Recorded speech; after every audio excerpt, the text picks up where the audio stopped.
straight after the hurricane 2 months ago, we opened up Sands Marina as a drop-off location to accept donations that we would try and get out to the Bahamas.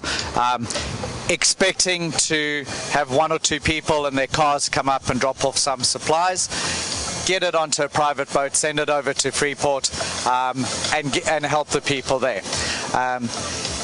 I contacted National Association of the Bahamas, Earl Miller, who put us up on the website as a drop-off location, and from there it got totally out of hand. People were just so generous, so they brought so many supplies to us. For 2 months, we sent 96 private boats over to Freeport and Grand Bahama, and we sent over 20 containers, 40-foot containers. So our total count was 860,000 pounds of donations. But of course that gets to a point where you're sending pallets and pallets of fresh water and supplies. You can't do that forever. It's costly.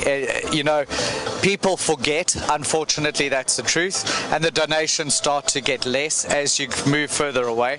So one of the things we wanted to focus on was a project that could be a lot more sustainable than accepting donations and getting private individuals to run them over to the Bahamas. And the concept that we came up with was the most important thing for you to be able to survive is fresh water. And the fresh water supplies on the islands right now, because of the salt contamination in the wells, because of the damage to the electricity, there is just not fresh water on the islands. So we came up with a mobile desalination plant unit that we try to cost as cheaply as we can from companies that have sponsored stuff. And that's what we want to go out to corporate sponsors through Florida, and also individuals who are setting up clinics and hospitals and schools to be able to have a source of fresh water that would ultimately be sustainable and be free to the people of the Bahamas. That's the most important thing.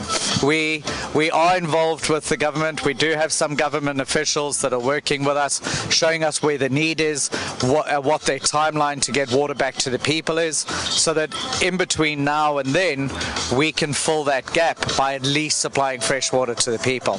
So that's the project. That's what we're all about. We're trying to get donations now so that we can sponsor the units, and I'll do a walkthrough of the unit and show you what it's all about. All right, so the unit that exists here is exactly what we're sending over to the Bahamas. Generator supplies power to the unit because obviously electricity over there is scarce. The desalinator that you see here will convert salt water or seawater into fresh water. It does 1,800 gallons of water a day. So practically running, you would probably make about 1,000 gallons a day with this unit. We can scale this unit to make 2,800 gallons a day, just in case it's in an area that needs more water than that. So very simply, this is your power. There's a line that goes straight out into the sea.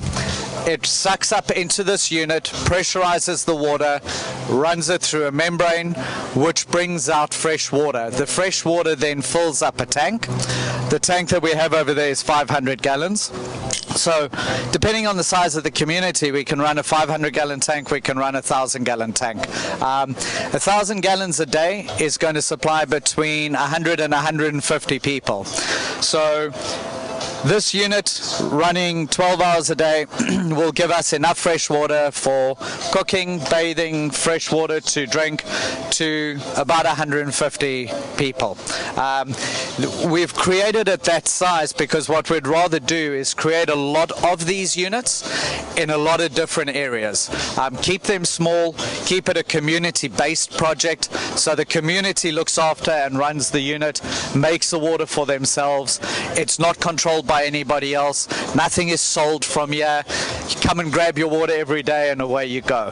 One of the options we have in smaller communities is to raise the tank, and we can run up to 20 pipes off the bottom of the tank, which will then be gravity fed. You can run a pipe from the tank to your house, so you don't actually have to carry the water, pick up a container and take it home.